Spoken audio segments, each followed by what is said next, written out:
What's up guys, here's Claudio from Visualmodo WordPress themes, and in today's video you're gonna learn how to use the hover element of WPBakery WordPress plugin. But before I can continue, please take a moment to hit the subscribe button and like this video.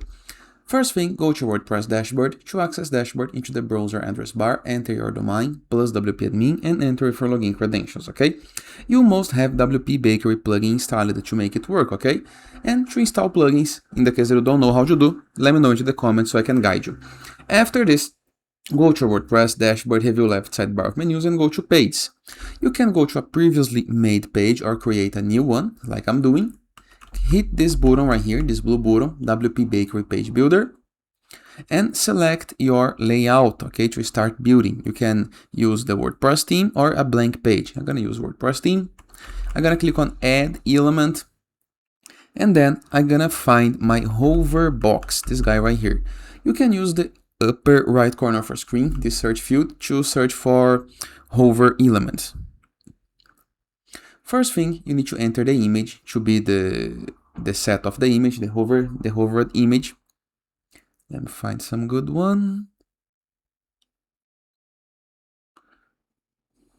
I don't have many images on the site, but I think there is no problem.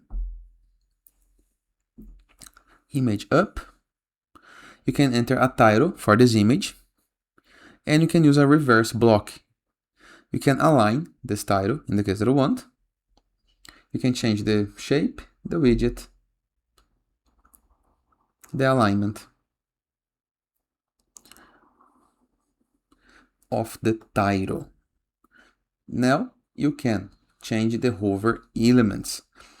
Here is the hover title. If you hover a mouse over this image, this title gonna appear. You can set this switcher to use a custom font. You can change alignment, you can change text, enter some image in the case that you want, make the link clickable. You can change color of the text in the case that you want.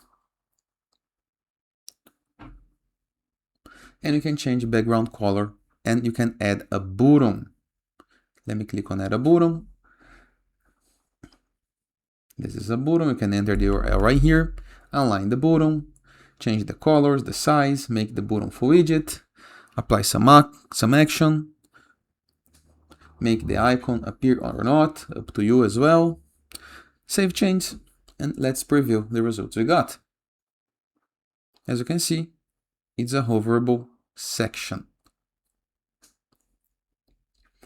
And you can combine this. Let me make a 2 columns layout, clone, drop like this. Let me show you the results we got. And here are the results. Fancy, right? And that is. I hope you guys enjoyed this video. Feel free to use the comment section below in the case that you have any question.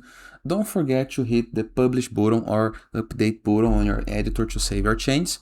And of course, you always can use the front end editor, okay, to see the results on the live page immediately, okay?